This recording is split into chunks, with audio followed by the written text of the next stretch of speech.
அனைவருக்கும் வணக்கம். நான் உங்கள் அஸ்வத். இந்த காணொளி எதுக்குன்னா, நண்பர்களே, உலகெங்கும் இருக்கும் அதிமுக விசுவாசிகளே, தமிழ் மக்களே, நலன் கருதும் அனைத்து தொண்டர்களே, நம்ம கட்சியை யாரும் எப்பொழுதும் எதுவும் செய்ய முடியாது. அப்படி ஏதேதோ செய்ய வேண்டும் என்று நினைத்தவர்கள் எல்லாம் இன்று மறைந்து போயிருக்கிறார்கள். வரப்போகும் நாடாளுமன்ற தேர்தலில் 15லிருந்து 22 சீட்டு நாம் ஜெயிக்க போகிறோம். இது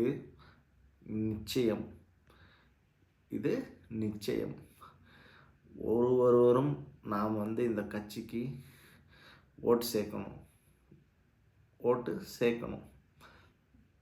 எப்படியாச்சு இந்த எலெக்ஷன் நாம் ஜெயிச்சே ஆகணும்.